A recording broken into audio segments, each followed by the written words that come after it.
So you've been working in horror for over 10 years. You've helped create some of the most terrifying images in film that, like I said, personally haunt me. What terrifies you?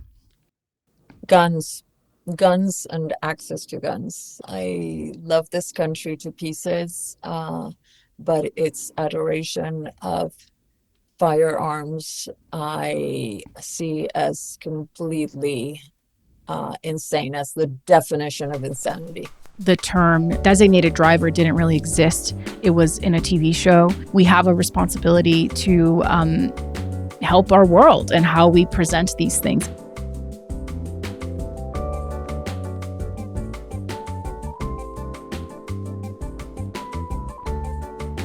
It's so fantastic to be reconnecting with you. And it's so kismet for me personally, because, when we first met, it was July of 2019. I was going through my emails. It was a cold email to you and me, just doing my hustle, doing the grind that we all have to do to, find our way.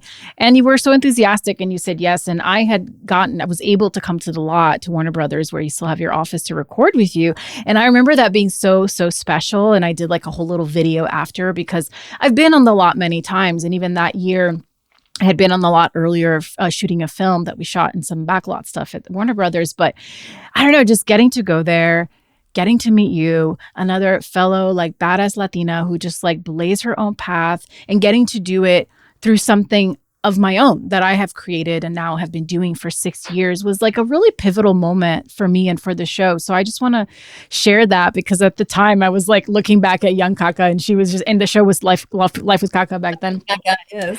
And there was just such a youthfulness, a spark in her eyes still, about stuff. And I'm not saying it's fully gone, but it's been it's been a hard 5 years since then. So life has been lifing. And now the show is called Angle on Producers, because people were really confused as to like why I was calling something Kaka, even though I think the brand still can be revived in some other way down the line. But so I want to thank you for that, because it's been really fantastic to have that benchmark, and be able to also, like, from the sidelines, witness your own growth and evolution and elevation as a producer. And I'm just so proud of you. It's really incredible to see.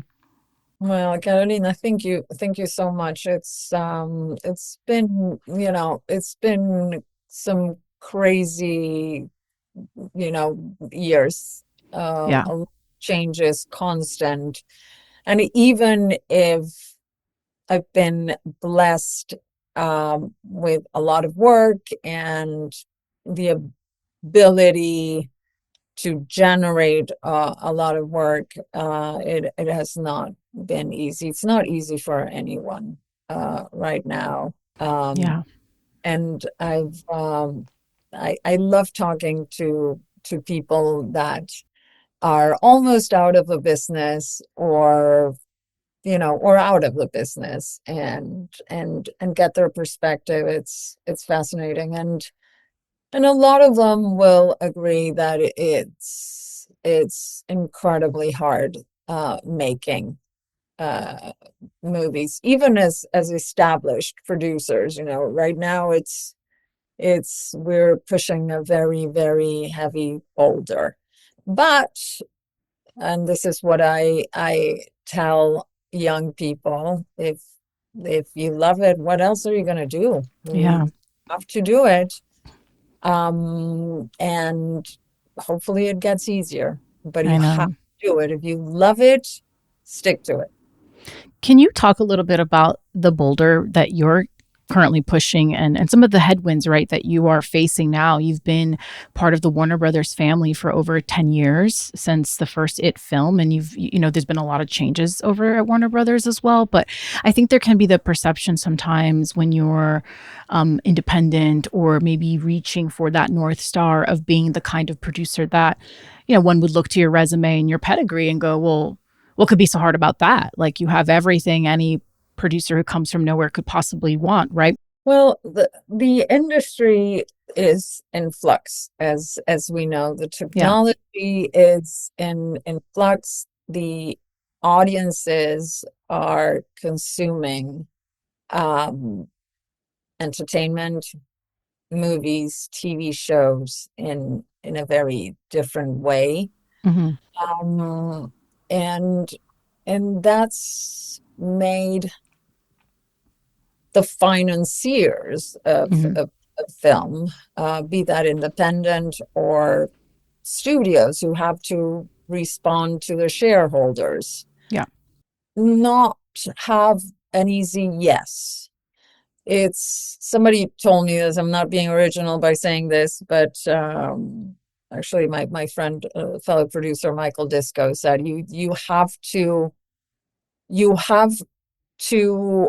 uh, pitch a movie in a way that they cannot say no to you, uh, because they are going to have to go through endless hoops themselves to get this done. So they want to make sure that you have a bulletproof plan and Yeah. that they cannot say no. And if they say no, um, they will regret it and they will be made to regret it, as in you lost that jewel. Nothing is a jewel at at pitch, in the Hmm. sense it's promise, but God knows if it gets to the finish line, if it's as great as promised, and even if it is as great as promised, people may not like it. Yeah. Uh, so it's a very long path, but um, with we met before the pandemic, as we know.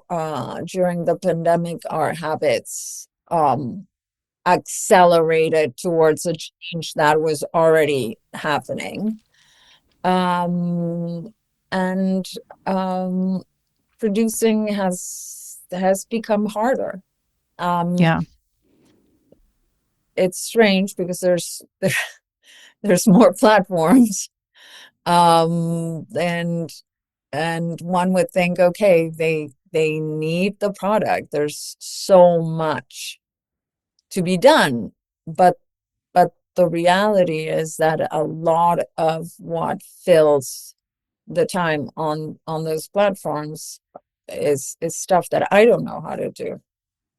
And to be honest, I don't want to dedicate the rest of my career doing something that I don't know how to do because I don't like it. Which, I mean, I'll Yeah. be blunt. You can't apply this to everything, but Yeah. uh, if we're talking about unscripted, very, very raw, unscripted, about people's personal lives. Yeah. I just had a very funny visual of like you trying to pitch that Pop the Balloon series, but make it like Pennywise with the red balloon. Just trying Somebody to have, probably great at pitching that. It's just not.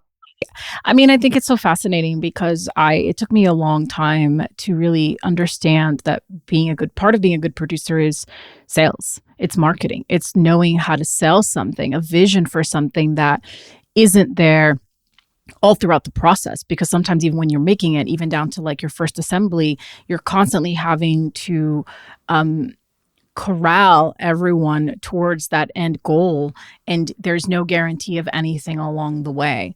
And I think now more than ever, to what you're saying, and the pressures of that, I think I feel that as an independent producer, but certainly I would say it's someone of your pedigree, like to have what is effectively all the boxes checked when so much of this process is unknown and unpredictable is really difficult, I would imagine. And also having the pressures and the expectations for success because of what you've been able to do over these last 10 years.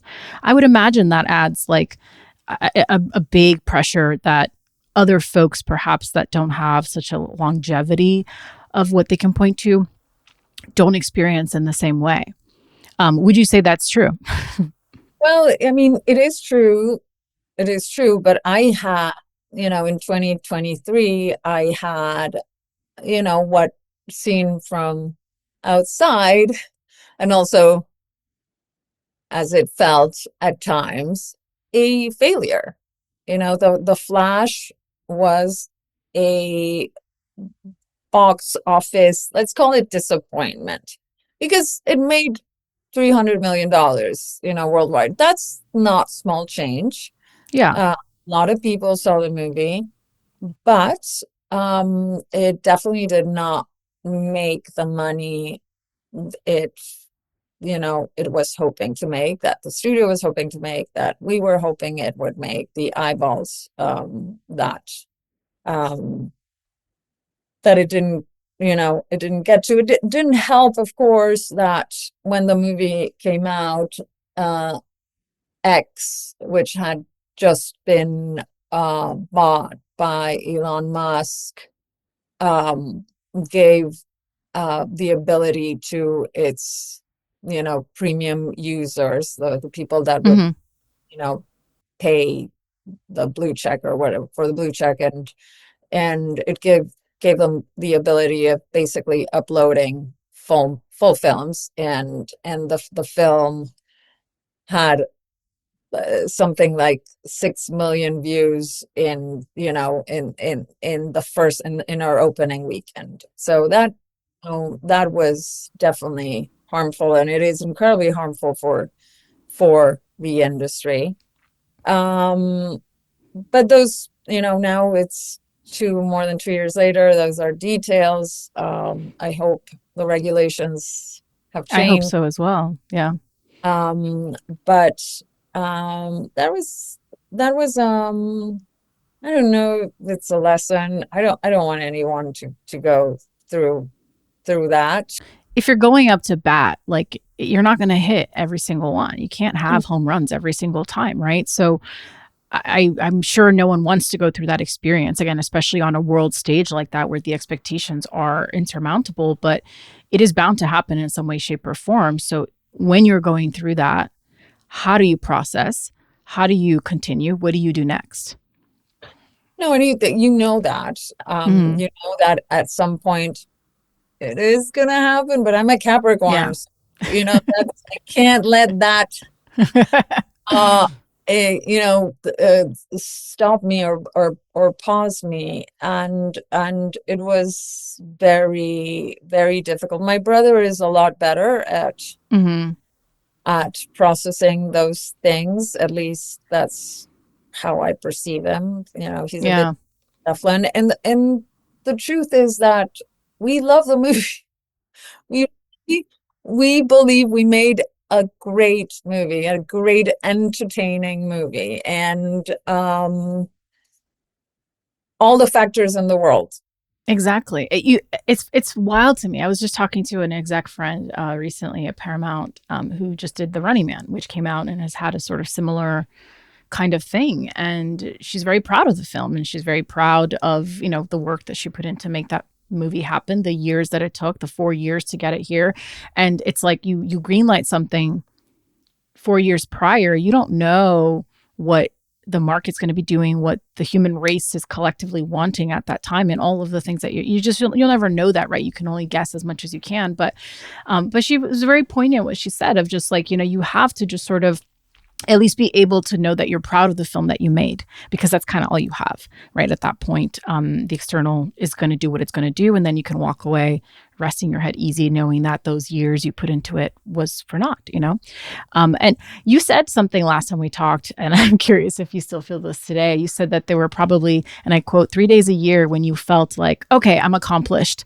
And then the other 362, you're just trying to figure out how to do this. Do you still feel that way? Did the number of days go up anymore since we last spoke? Or, No, no, not at all. And they yeah, never will. They never will. yeah, And by the way, just a quick little, I love The Running Man. I love Edgar. I think he's an yeah. incredible maker.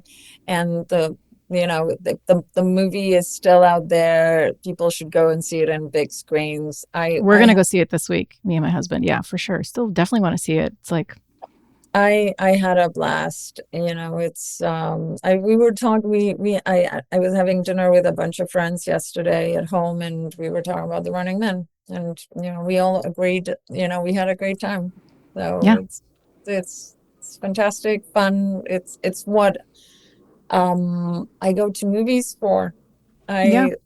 I go to movies to lose myself and different subjects, different emotions, but that's still it did what I was hoping it would. Uh, Yeah. made me feel things, made me forget about um terrible things in the world, and I just had fun. And then I went to dinner. Yeah. I mean, that's the best thing ever, right? I find the whole Nicole Kidman, AMC, like we go to this place for magic. I know it's like so cheesy, but it's so true. Like the lights go down and you just don't get that feeling at home. Like you just don't get that feeling anywhere else. I don't care if the theater's packed or if it's just me and three other people on a Tuesday. Like there's still something about that sacred space where you're experiencing something that hundreds of people have spent years and years and years making. And whether or not it works 100%, it's not about that. I think it's just the miracle that that thing exists and you get to come experience it. Like, what a privilege.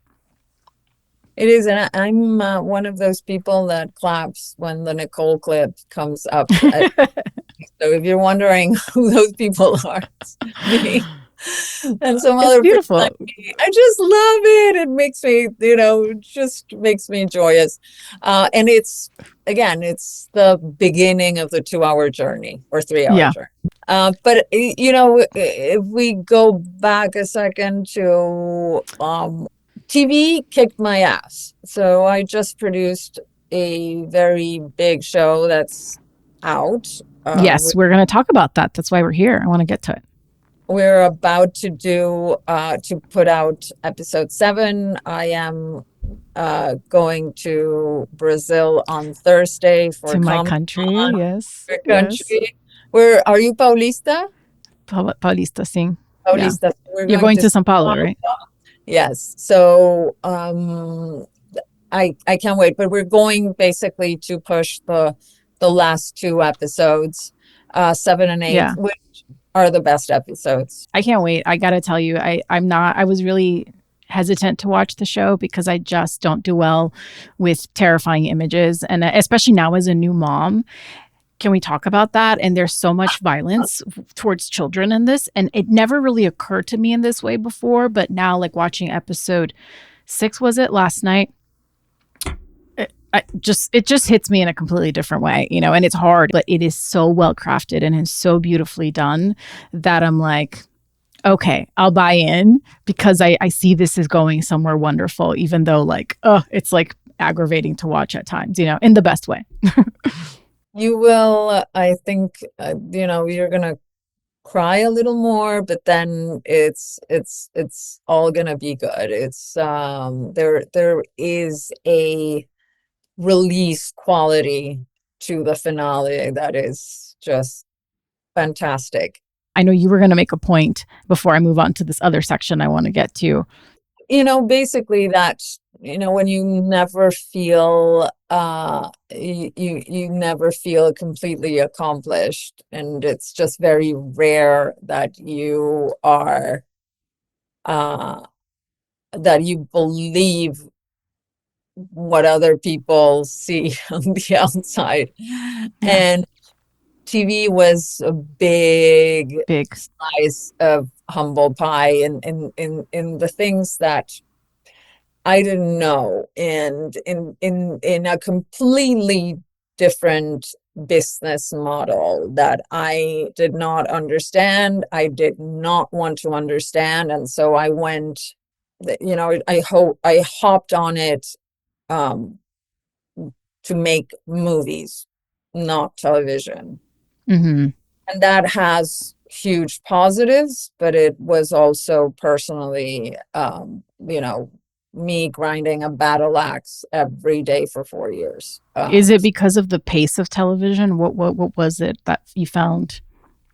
No, I did not have an issue with the pace, maybe because I had procured a schedule that was not a television schedule. Um, it's a different beast. It's a different beast Yeah. with a lot of voices, a lot of people involved. Also, it's the largest thing we've done because it was 8 episodes plus one, let's call it 8 plus 1, Yeah, yeah. which was 9 hours of content. And that is a lot with Yeah. Children, minors. children, huge VFX, huge Period. special effects, period. Yeah. Very big cast, um, different, different directors, a lot, a Yeah. lot. But but in the end, I'm happy that people are enjoying it. And now definitely I feel I know a lot more about the television I would hope machine. so. But it's still, it's changing every day. Also, the access to money for production Hmm. television is changing too. Yeah. Um, and the map is changing in the sense of production rebates, which, this is something that we've all producers have lived with forever, but Yeah. it's It's get different now.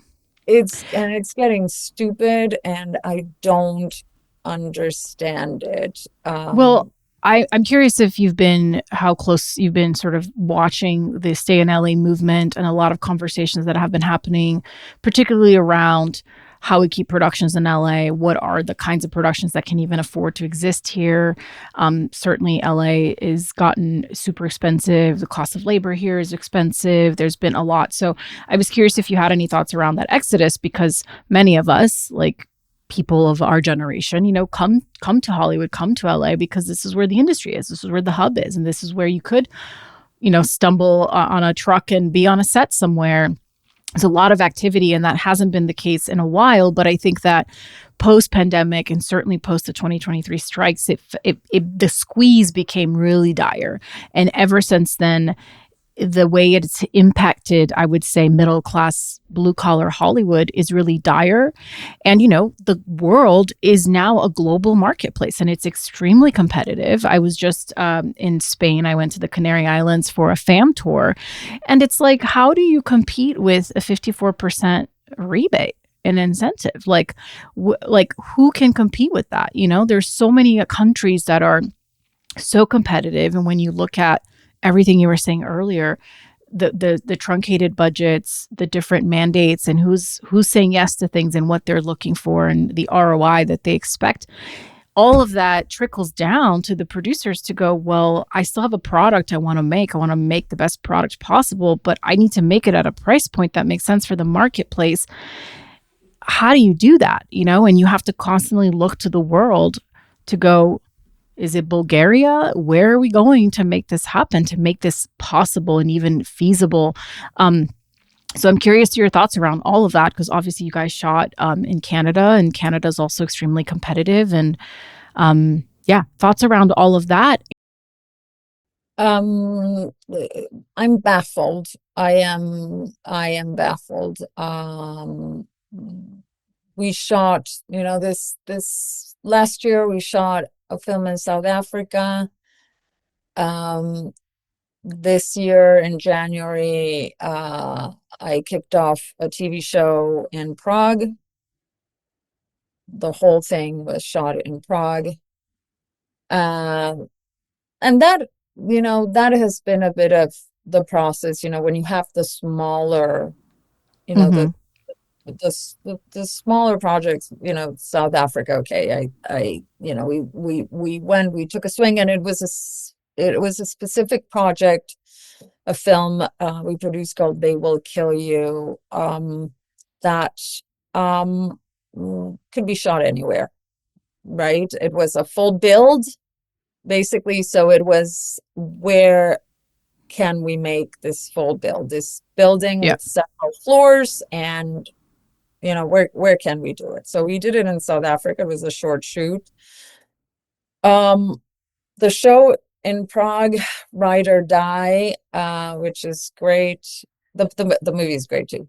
But the show, Ride or Die, with Octavia Spencer and Hannah Waddingham, a lot of fun. Um, we shot in Prague because we had a number, and it was actually a show that was taking place in Europe. So we shot in Made Europe, sense. Hmm. so that made sense. But um, we're having issues right now with, Toronto and New York competing. And the New York, New Jersey Hmm. rebates are incredible. Uh, I, um, having been in the business for a while, I, I don't understand how LA is not replicating those. I do Oh, not understand it. But on the other hand, just from a bird's eye view, how are New York and New Jersey pulling that 40% across the board yeah. off? And how long will it last? Because Right. I come from Argentina. Hmm. I've in Spain many years too. And you were terrified. You were scared constantly that they were going to go away. Especially, in countries like Argentina, like Spain, when producers are getting a second mortgage on their home to finance a movie because Yeah. there's no financiers, there's no, It at least That blew my mind, by the way, learning that that's how folks have to do it in Europe. It's like you think it's hard out here in the States because at least there you have access to soft money and government funds and all of that. But the producers still have to put themselves personally, fiscally no on one the line. no one gives you 100% of the movie. No one.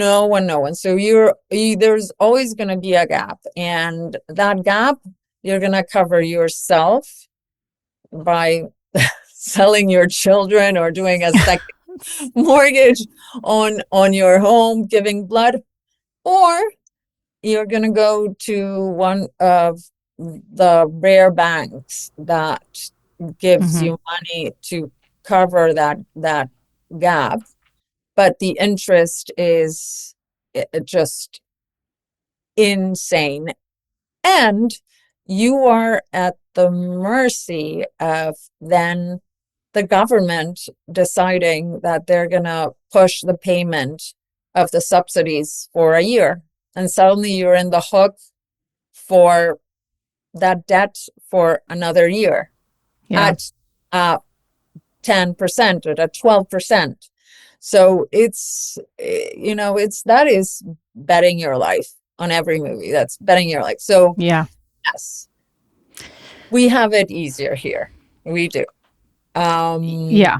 Easy is so relative, right? But I mean, I think that there is a big push right now in New York, New Jersey. I think certainly because of the sound stages that are getting built there and Netflix really setting up a campus there.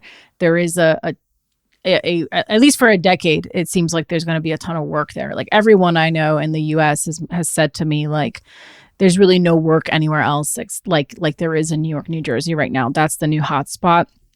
Atlanta is kind of a ghost town. New Mexico is sort of starting to come back. Texas is making a huge play.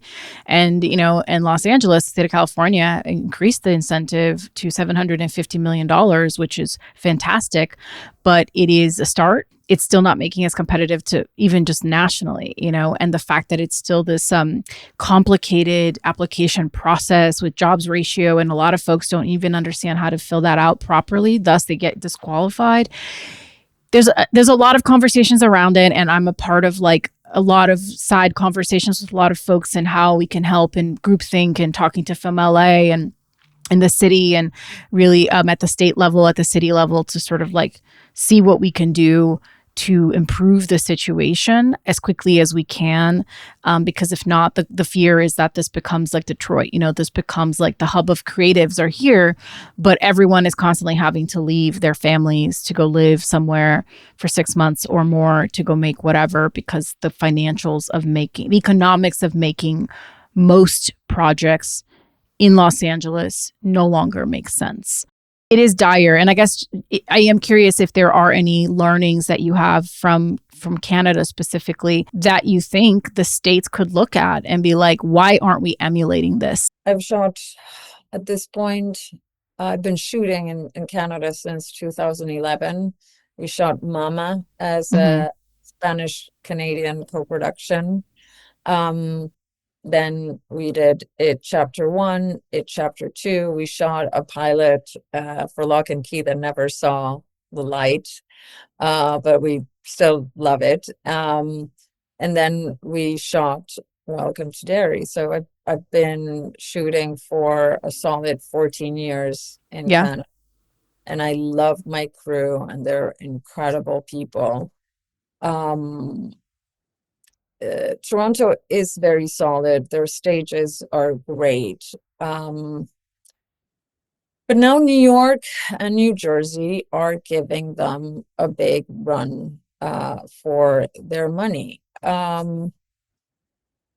I don't know that there's any lessons to be had Mm. apart from the only logic, which is that you are always going to try to get uh, the biggest bang for your buck, and that translates, I would say, almost 100% in shoot days, right? Yeah. You Yeah. want the most shoot days you can get. I would say that I live in LA. I want to sleep in my own bed desperately, desperately. And I don't want to go to World Market like I did 2 days ago and find out that the person at the register is a 55-year-old art director that just can't find a job because, I mean, in New York and New Jersey they would qualify, but you can't bring them to Canada because they don't qualify, or Europe. They don't Yep. qualify these Yeah. rebates. So I think we need to turn this around in California. We desperately need it. My office is a in a lot at the Warner's lot, and Yeah. every morning, regardless of the insanity that expects me, I see the water tank and I smile. I take a picture of the water tank every day because I can't believe I get to work here. And I have, the little tourist trolleys that come from all over the world to come see this water tank and the stages where I walk everywhere. I walk every day around the stages. And we can't let this go. We can't let this magic go. Yeah. It's too precious. It makes for so much creativity and so much good. Yeah. So much good. It's we cannot lose this. I don't know, Mr. Newsom. I don't know. I haven't gotten involved in it because sadly I've been shooting everything in Canada. But we have to find a way. We have to Yeah. find a way.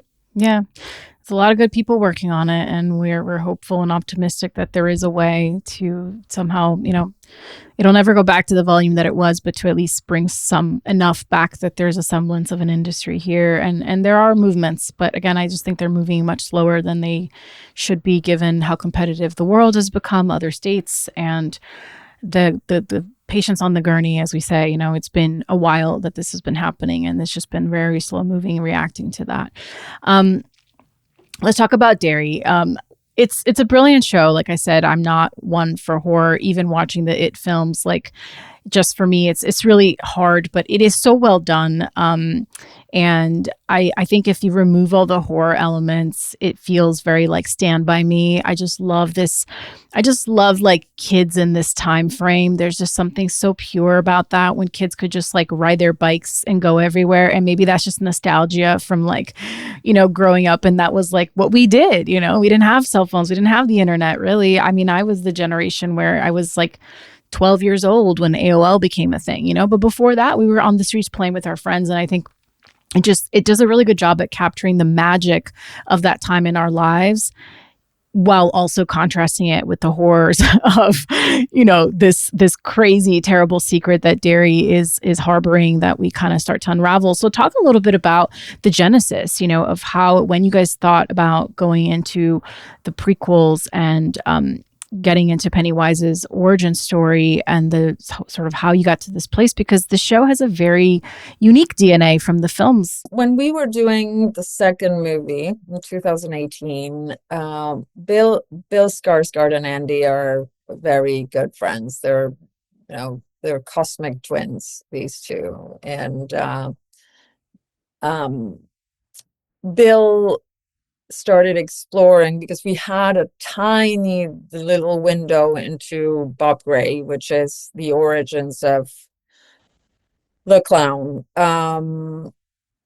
So Bill was in his Bob Gray garments, and Andy and him started talking and discussing the exploration of that, which is 1908, around that era. And Andy loves period, so anything that is period, especially turn of the century all the way to the 30s, he loves it. And that conversation never left his head. And we thought for a while of doing it as a movie, but then the movie didn't quite pan out, and we started talking about our next movie being The Flash. So we said, not knowing what television was, basically, we said, why don't we do a TV show about this? And Andy came up with this idea of basically having each season be basically an it episode. These are episodes that happen every 27 years, because Mm-hmm. it goes into hibernation or sleep Yeah. for 7 years, and he shows up, creates havoc, and generally when introduced to this new generation, and then disappears for another 27 years, so he can attack the next generation, hence creating this constant flow of generational trauma, which is So fun. that's what it is, basically. That's Yeah. what it is. We talked to Stephen King, who is the most incredible human being, and it sounds repetitive because I say it all the time, but he's our hero. He's an incredible man, incredible writer, just constant inspiration. The And man has tapped into something else. There's no way. The amount of incredible stories that exist in his brain that he's able to then get on paper in a way that resonates with people time and time again. It's truly remarkable. Yeah, one of a kind. no, it is. And sadly, I think being so prolific has earned him um, a lack of appreciation, of true appreciation of the level of his work. Mm-hmm. But that will change. That will change, and he's still very revered. Yeah. It's just in the you know in the snobbery of literature, if there still is any. But well, he's amazing. He is Yeah. again an incredible writer, and always on the right side of history, which I truly appreciate as a human being. So we called him and we pitched this idea to him, and he said, "Let's do it." So we talked to Warner because the the rights of the book are with Warner, and Warner Television bought it in the room. Peter Roth, who's since retired, this was, Mm-hmm. but we pitched it the first couple months of the pandemic, and he said, "Yes, let's do it." And we were prepping the Flash, and we're like, "Okay, this is gonna be so much fun. Let's go for this." And then, as we progressed, we started realizing how much work it was, and also how attached we were to that work, and how close we would have to be to that work for it to be what we needed it to be. So it was 4 years of our lives. Yeah. Very, very hard, a lot of fun moments. We have the greatest crew and the greatest cast for sure, but it was hard. It was hard, and we shot 90% of 3 episodes, and we had to shut down because of the strikes, Mm-hmm. and shooting with 12, 13-year olds, and those kids, my God, they grow fast. And we were running against the clock once the strike ended. And of course, we were now dealing with completely different seasons. This was a summer show, and suddenly we were in the dead of winter in Toronto. So a lot of moving pieces. But here it is. We're about to air the seventh episode. Oh my gosh, it's so exciting. And I think there was a lot of, chatter on the internet that Pennywise's reveal only happens in episode 5, which I personally loved because he is terrifying. So the least amount of times I have to see him, like the best.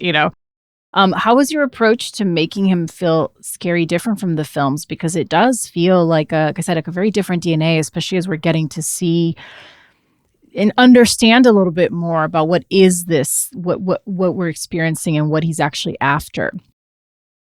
Well, it was definitely a deep dive, and I think we've all grown as filmmakers since the first films. It's Yeah. 2016. I've become a parent. My brother's become a parent, and I think those are, those fears that we started feeling um, as parents. I think you can feel them in the show. You were given the chance when you have 9 hours of content to explore certain things, certain themes, Yeah. character depth a lot more. So I think those elements combined gave a very special flavor to the show. Yeah. The ability to understand the inner workings of a family. We purposely on the films barely knew who the parents were. Barely. Right. Yeah. They Yeah. were always, shadows in the background. And now we really go into it as much as we can, the adults. There were so many stories that we had to drop because we just didn't have time. When the imagination gets going, Yeah. Yeah. Yeah. Yeah. abundance of storytelling. But yeah, you know, uh, I'm very proud of what Andy's been able to concoct, Yeah. and how it's reflected in the show, and Bill too. Um, I mean, you can see the growth and the the craft really taking a new shape and like getting to bring back so many of the original players and collaborators. I'm sure it's like a really nice journey to be on with everyone, as hard as it is. And television gives you that gift, right, of time where you can go deeper into things. One of the scenes that I love was the pickle jar scene, which I won't say too much to give anything away, but I never really liked pickles. That's like a very American thing, by the way. Pickles are like weird, but I would say that this scene may have ruined pickles forever, even for pickle lovers. And, there's a lot of sensitivity, I guess, around like CGI. And now there's so much easy access to AI and VFX, and people really still love the practical effects, like when we can use practical effects in movies, and you guys get to really run the whole spectrum of what you're choosing to do here, not just movies, TV shows as well.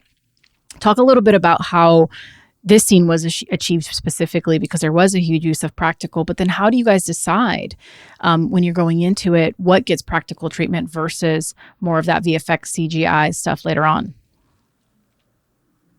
Andy will always start thinking of it in a practical matter, right? Right. We have hours and hours of research and interdepartment meetings where we decide what is the best path.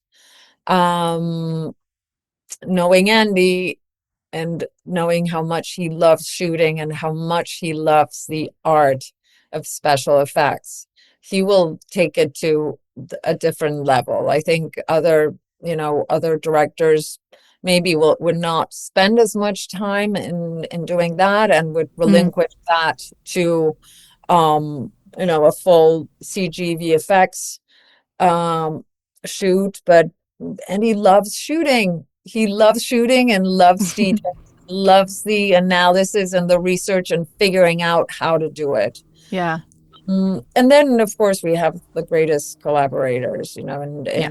the our department, our special effects, and also our Costumes. Yeah. visual costumes and visual effects. We have an amazing um team. We had an amazing team in the show of Daryl Sawchuk and Steve Dellerson, who were our VFX supervisor and our VFX producer, that helped us crafting these scares that always start as practical, but then when you want an octopus creature,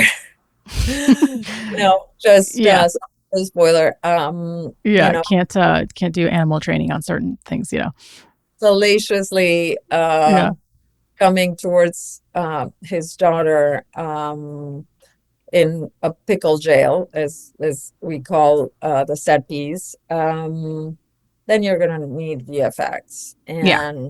And those, Andy also gets very involved. He is incredibly tricky, my brother, I have to say, with VFX houses, because he has an incredible eye and he sends Yeah. everything to the kitchen 50 times. But it's part of the process, and everybody just buckles up and we do it because we all want that result. We want Yeah. you to never touch a pickle jar for the rest of your life. Yeah.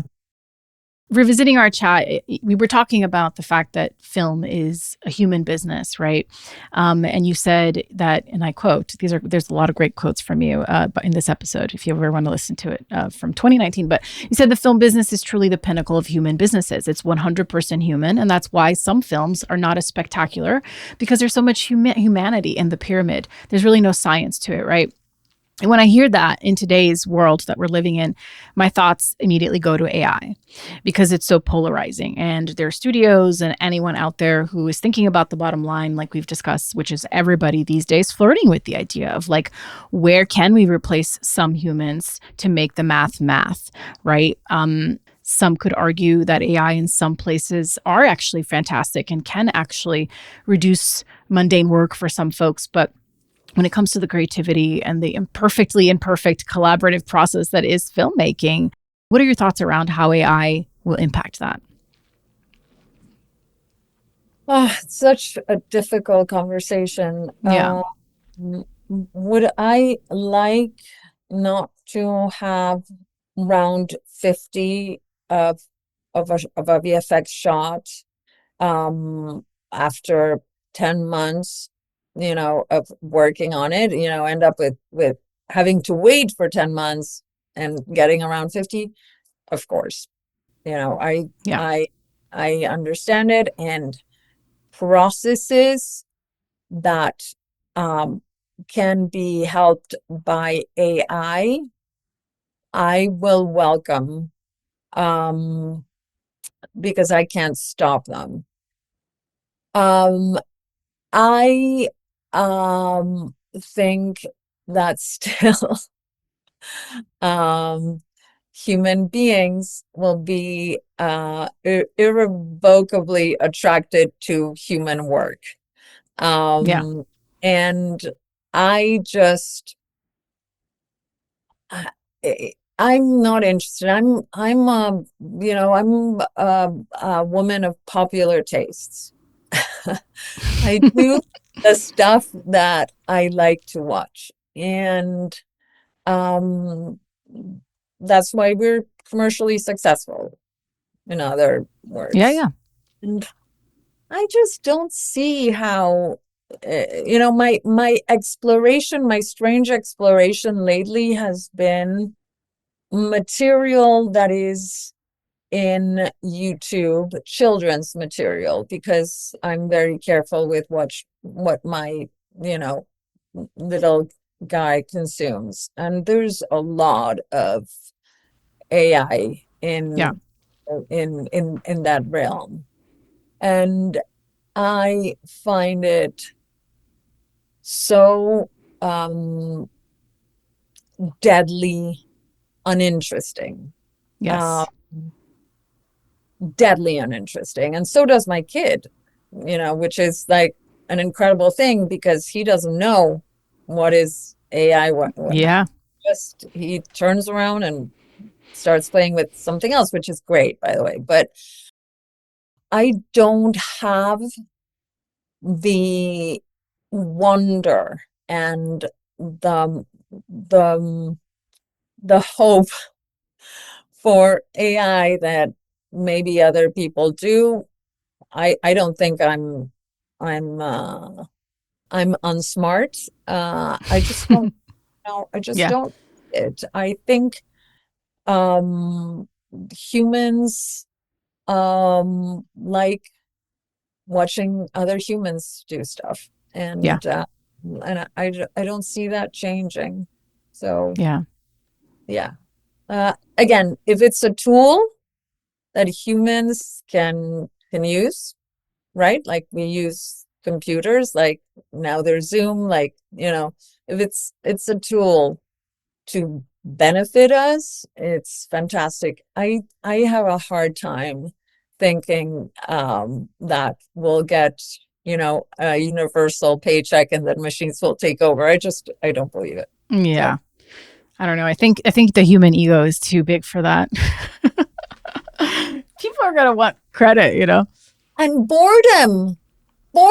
Humans cannot be bored. You can't. I mean, it's impossible. You Yeah. die if you just go off like that. Yeah. No, I absolutely agree. Well, our time is coming to an end. It's been the furthest thing from boring that I can think of, and I have like 100 other questions I didn't get to. That the first time we recorded, I released it in two parts because our conversation was 3 hours long.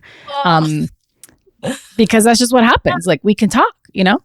we can have another conversation whenever you want. I would love that. In my old age, I love talking about my work. So there you go. We'll continue it, but before I let you go, I want to wrap up with the martini round.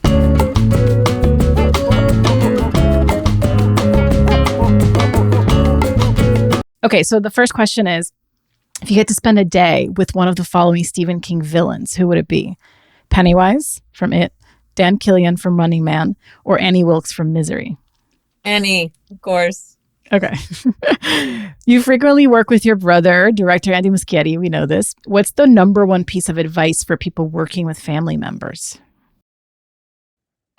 It's the greatest. No one will have your back like a family member, and you should do the same for that family member.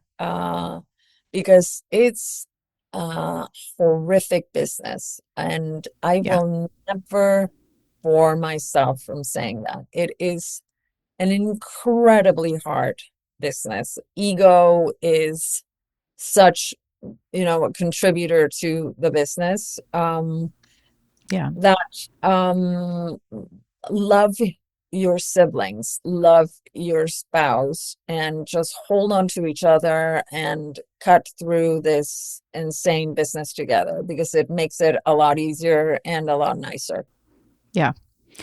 What's one of the best investments you've ever made? And it doesn't have to be financial. Myself. I mean, um, I got married at 44 and I had a kid at 51. So I invested a lot in myself, and